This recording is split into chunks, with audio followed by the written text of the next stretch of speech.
حضرت ابو ایوب رضی اللہ تعالیٰ عنہ بیان فرماتے ہیں کہ رسول اللہ صلی اللہ علیہ وسلم ایک سفر میں تھے. ایک دیہاتی سامنے آ کر کھڑا ہو گیا اور اس نے آپ صلی اللہ علیہ وسلم کی اونٹنی کی نکیل پکڑ لی. پھر کہا، اے اللہ کے رسول صلی اللہ علیہ وسلم، مجھے وہ بات بتا دیجئے جو مجھے جنت میں داخل کر دے، جہنم سے بچا لے. حضور صلی اللہ علیہ وسلم کا راوی کا بیان ہے کہ حضور صلی اللہ علیہ وسلم رک گئے. پھر اپنے صحابہ کی طرف آپ نے دیکھا اور ان کو متوجہ کرتے ہوئے فرمایا، دیکھو اس دیہاتی کو کتنی اچھی توفیق ملی ہے، کتنی اچھی بات پوچھ رہا ہے. پھر آپ نے اس دیہاتی سے فرمایا، ذرا پھر سے کہو کیا پوچھتے ہو تم؟ تو دیہاتی نے کہا کہ حضرت مجھے وہ بات بتا دیجئے جو مجھے جنت میں داخل کر دے، جہنم سے بچا لے. تو حضور صلی اللہ علیہ وسلم نے بہت محبت میں فرمایا، اے دیہاتی، صرف اللہ کی عبادت کر اور کسی چیز کو اس کے ساتھ شریک نہ کر. نماز قائم کر، زکوٰۃ دیتا رہ اور صلہ رحمی کرتا رہے، رشتہ داروں کے ساتھ اچھا سلوک کرتا رہے. پھر حضور نے محبت سے کہا کہ چل بھی دیہاتی، میری اونٹنی کی نکیل تو چھوڑ دے بھائی. یہ حضور صلی اللہ علیہ وسلم نے فرمایا، اب میری اونٹنی کی نکیل چھوڑ دے. یہ حدیث مسلم شریف میں ہے، اور مسلم شریف کی اسی حدیث کی دوسری روایت کے آخر میں ایک جملہ یہ بھی ہے، جب وہ دیہاتی چلا گیا تو حضور صلی اللہ علیہ وسلم نے ارشاد فرمایا، اگر یہ دیہاتی مضبوطی سے ان احکام پر عمل کرتا رہا تو یقیناً جنت میں جائے گا. یہ دونوں حدیثیں مسلم شریف میں ہیں. وہاں پہنچنا، مسلم شریف تک پہنچنا آپ کا مشکل ہے. اس کے لیے بکھرے موتی جلد دوم صفحہ 238 پر یہ مضمون میں نے لکھا ہے، وہاں دیکھ لیں. اس حدیث سے حضرت صلی اللہ علیہ وسلم کی شفقت پیغمبرانہ کا کچھ اندازہ کیا جا سکتا ہے کہ آپ صلی اللہ علیہ وسلم سفر میں ہیں، اونٹنی پر سوار چلے جا رہے ہیں. اسی طریقے سے ایک ناواقف دیہاتی نے آ کر نکیل پکڑ کر سوال کر رہا ہے، لیکن اللہ کا نبی بہت دھیان سے جواب دے رہا ہے. یہ شفقت تھی حضور صلی اللہ علیہ وسلم کی امت کے اوپر.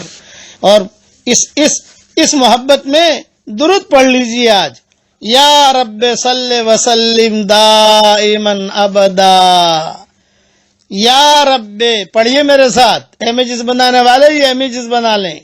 یا رب صلی وسلم دائما ابدا علی حبیبک خیر الخلق کلہم. اس پر ایک شعر بھی سن لیجئے. نامہ اعمال میں لکھے ہوئے تھے چند آنسو یاد نبی کے، شاعر کہتا ہے. یہ شعر بھی میں نے بکھرے موتی جلد دوم صفحہ جلد 8ویں جلد میں شعر میں نے لکھے ہیں، صفحہ 20 کے اوپر. پورے اشعار ہیں، بہت زبردست ہیں. اس کا ایک ٹکڑا خالی سناتا ہوں. اللہ کے نبی کی محبت میں کبھی ایک آنسو بھی بہ جائے گا تو بھی اللہ تعالی جہنم سے بچا لے گا، یاد رکھنا. شاعر کہتا ہے، نامہ اعمال میں لکھے ہوئے تھے چند آنسو بھی یاد نبی کے. نامہ اعمال میں لکھے ہوئے تھے چند آنسو بھی یاد نبی کے، اور حکم ہوا روز محشر اسے جنت میں داخل کر دو. یہ اب جہنم میں جلانے کے قابل نہیں ہے. اسے جنت میں داخل کر دو، اب یہ جہنم میں جلانے کے قابل نہیں ہے. ہر نفس تیرے لطف و کرم کی ہے یہ محتاج دونوں جہاں میں. ہر نفس تیرے لطف و کرم کی ہے یہ محتاج دونوں جہاں میں. امت مصطفیٰ میرے مولا آزمانے کے قابل نہیں ہیں۔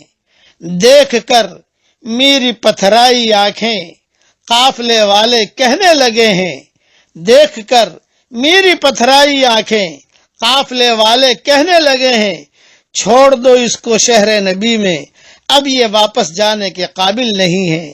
ایک نظر اے تمنائے ہر دل جانب یونس، دل شکستہ سر جھکائے ہوئے آ گیا ہے، سر اٹھانے کے قابل نہیں ہے۔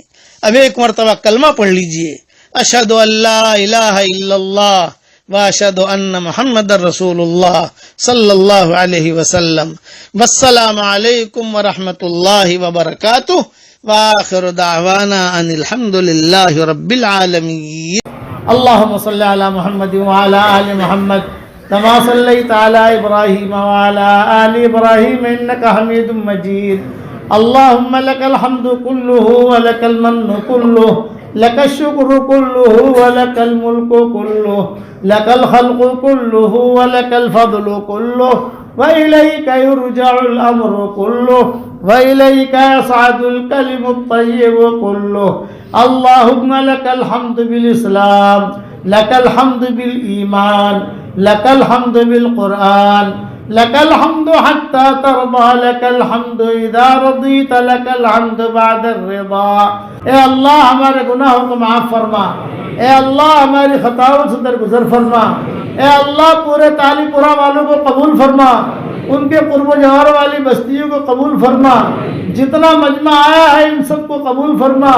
اے اللہ میری تشکیل پر جو روزانہ 100 مرتبہ سورہ اخلاص پڑھنے کی عادت ڈالے، اے اللہ اس کی ساری دعاؤں کو قبول فرما، اس کی ساری پریشانیوں کو دور فرما، اور جس نے 5 لاکھ مرتبہ پڑھنے کا ارادہ کیا ہو اے اللہ اس کو پورا کرنے کی توفیق عطا فرما۔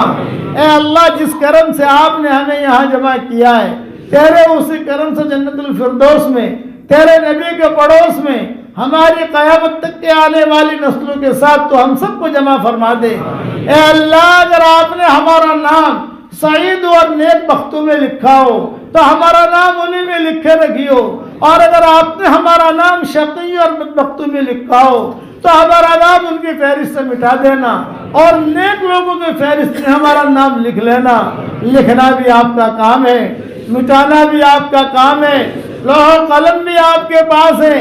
اے اللہ وہ چیزیں جس کا لینے کا ہم ارادہ کرتے ہیں مگر آپ ہمیں دینا نہیں چاہتے، اے اللہ اس کی محبت ہمارے دلوں سے نکال دے، اس کا خیال نکال دے، اس گلی میں آنے جانے کو ختم فرما دے، اور وہ چیزیں جس کا لینے کا ہم ارادہ نہیں کرتے مگر آپ ہمیں دینا چاہتے ہیں اس کی محبت ہمارے دلوں میں ڈال دے، اور اس گلی میں آنا جانا عافیت سے ہمارے لیے آسان فرما دے۔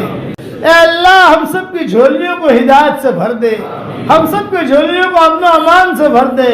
اے اللہ جو مجھے اپنی دعاؤں میں یاد رکھے میری ساری دعاؤں میں اس کا پورا پورا حصہ عطا فرما، اور اپنے فضل و کرم سے ہماری دعاؤں کو قبول فرما۔ سبحان ربک رب العزت عما یصفون وسلام علی المرسلین والحمد للہ رب العالمین۔